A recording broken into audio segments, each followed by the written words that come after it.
त्यांचा संपर्क होत नाही आहे आणि त्यामुळे ते व्हॉट्सॲपवर आमच्याशी संपर्क करतात, परंतु आपणच असं काही जर त्यासाठी हेल्पलाईन चालू केली तर माननीय मुख्यमंत्री महोदयांना ती विनंती आहे. हे सगळं वातावरण अतिशय दिवसेदिवस खराब होत चाललं आहे. बाहेर जे अडकलेत लोक, त्यांच्या मनामध्ये संभ्रम आहे, त्यांचे नातेवाईक इथे आहेत, त्यांना कळत नाही आहे की नेमकं आहे. अशात महाराष्ट्र शासनाने आपली भूमिका काहीतरी प्रसिद्ध करायला पाहिजे की बाबा आम्ही ही हेल्पलाईन चालू केलेली आहे किंवा आम्ही आणतोय. कारण पेपरमध्ये ज्या बातम्या येत आहेत त्याच्यामध्ये काल महाराष्ट्राचे उपमुख्यमंत्री एकनाथ शिंदे यांनी 164 लोकांना आणायची व्यवस्था एक खाजगी विमान पाठवून केली अशी बातमी आम्ही ऐकली आहे. आता ही महाराष्ट्र शासनाच्या वतीने आहे का त्यांच्या वतीने आहे, म्हणजे जे काही पेपरमध्ये वाचतोय त्याच्यात आम्हाला असं दिसतंय की ते त्यांच्या वतीने केलं आहे. अभिनंदन आहे, चांगली गोष्ट केली की त्यांनी स्वतः पुढाकार घेऊन, जर एखादा उपमुख्यमंत्री घेऊन स्वतःची जर ताकद लावून 164 लोकांना आणवत असेल तर मुख्यमंत्र्यांनी त्याच्या पुढे 1-2 पावलं असायला पाहिजे. तर मुख्यमंत्र्यांची अजून भूमिका झालेली नाही आहे की महाराष्ट्र शासन काय करणार आहे. तर याच्या बाबतीमध्ये प्रचंड मोठा एक संभ्रम आहे. तर आता मुख्यमंत्री अनासे सभागृहात आहेत, सभागृहात महाराष्ट्र शासनाची भूमिका आणि त्यांनी जरी वैयक्तिक आणले तरी त्यांचं देखील अभिनंदन आहे. माननीय मुख्यमंत्री, मला वाटतं एकच विषय कंटेनर आपण प्रवाशांचा म्हणतोय, पण शेतकऱ्यांचा माल जो चाललेला एक्सपोर्ट तो अडकून पडलेला आहे. 1200 कंटेनर आहे, त्यामध्ये द्राक्ष वगैरे सगळी, केळी वगैरे सगळी, त्याचा सुद्धा विचार करावा लागेल. जर तिथं जाणार नसतील तर ते कंटेनर, कृषी मंत्री आहेत, पणन मंत्री येत आहेत, मुख्यमंत्री आहेत, शेतकऱ्यांचं आतोनात नुकसान होईल. याचा सुद्धा विचार करणं गरजेचं आहे. त्याचा सुद्धा सरकारने निर्णय घेऊन ते कंटेनर परत दुसरीकडे करण्याच्या बाबतीत निर्णय घ्यावा. माननीय मुख्यमंत्री. सभापती महोदय,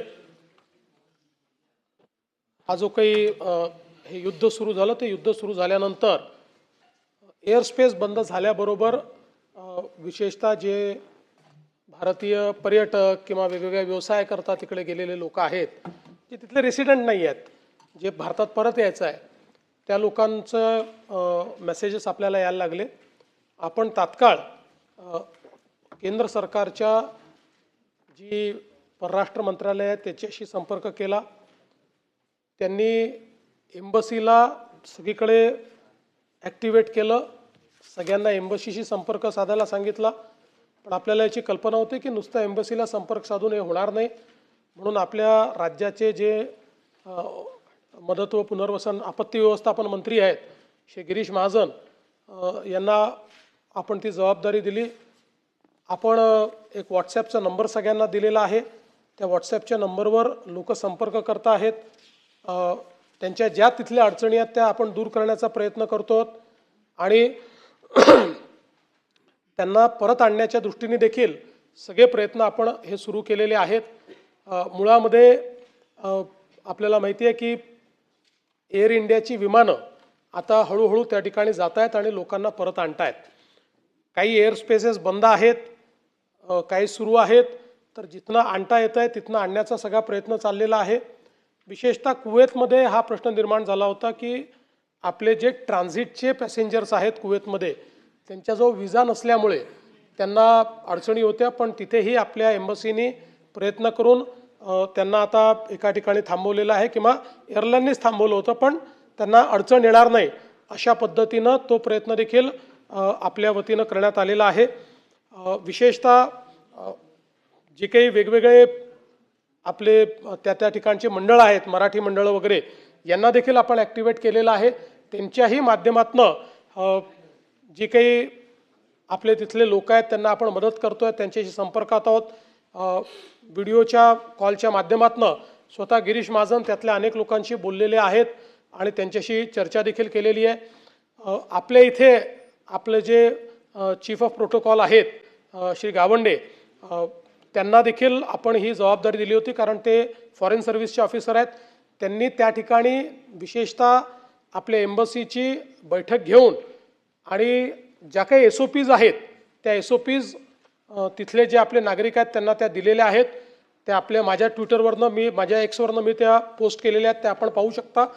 दोनदा आपण सगळ्या पद्धतीनं काय काय लोकांनी करायचं आहे किंवा काय करू नये या गोष्टी देखील त्यांच्यापर्यंत पोहोचवलेल्या आहेत.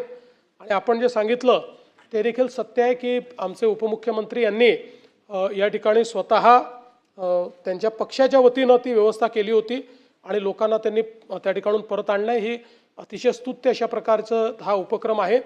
राज्य सरकारने केंद्र सरकारशी चर्चा करून ही भूमिका मांडली होती की राज्य सरकार जे काही महाराष्ट्रातले लोक तिथे आहेत त्यांना आणण्याकरता व्यवस्था करू इच्छिते, परंतु केंद्र सरकारने त्या संदर्भात हे सांगितलं आहे की सगळी राज्य अशी प्रयत्न करतील तर त्या ठिकाणी किऑस तयार होईल आणि आत्ता एअर स्पेस सुरक्षित नाही आहे, त्यामुळे स्टेट कॅरियर्स जे आहेत भारताचे तेच त्या संदर्भातली जी वाहतूक आहे ती सुरक्षिततेनं करू शकतील आणि म्हणून तशा प्रकारची व्यवस्था आम्ही करतो आहोत.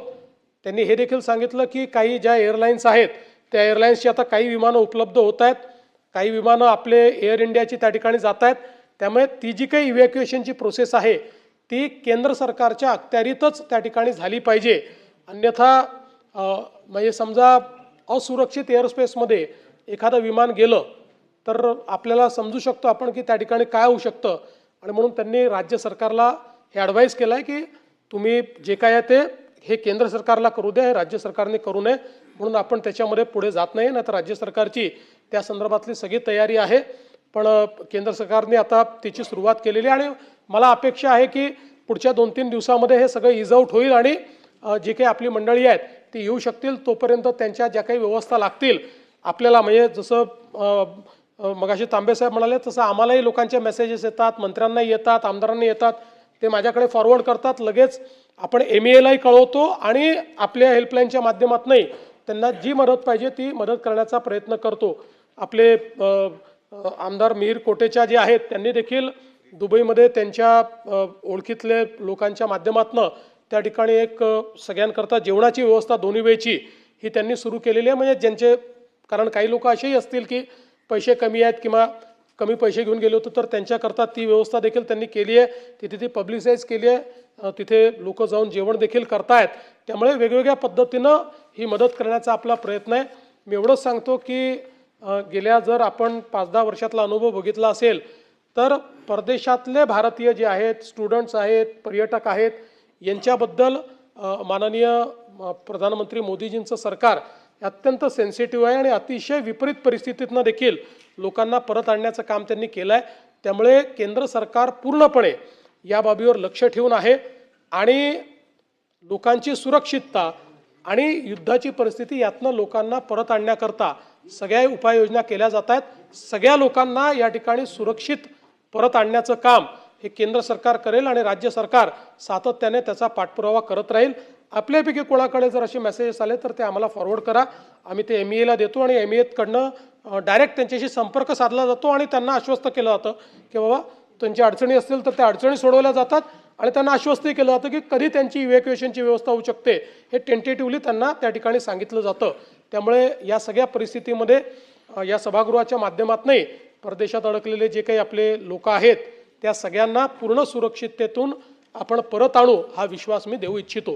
दुसरं, आपण बाकी ज्या गोष्टी सांगितल्या तेलाचं वगैरे, तर त्याची आत्ता तरी आपण काळजी करू नये, केंद्र सरकार करते आहे. आजच सकाळी देशाच्या मंत्र्यांनी सांगितलं आहे की जवळपास 2 महिन्याचा स्टॉक हा भारताकडे आहे, त्याच्यामुळे लगेच काही किमती वाढतील वगैरे नाही. पण एक मुद्दा जो शशिकांतजी आपण मांडला तो महत्त्वाचा आहे की आता जो काही आपला माल परदेशात एक्सपोर्ट होत होता, शेतमाल, तो अडकल्याचं त्या ठिकाणी सगळ्या बातम्या येऊन राहिल्या आहेत. मी स्वतःही त्या बातम्या बघितल्या. त्यात काय इंटरव्हेन्शन करता येईल जरूर याचा विचार आपण करू. ज्ञानेश्वर महात्रे. धन्यवाद सभापती महोदय.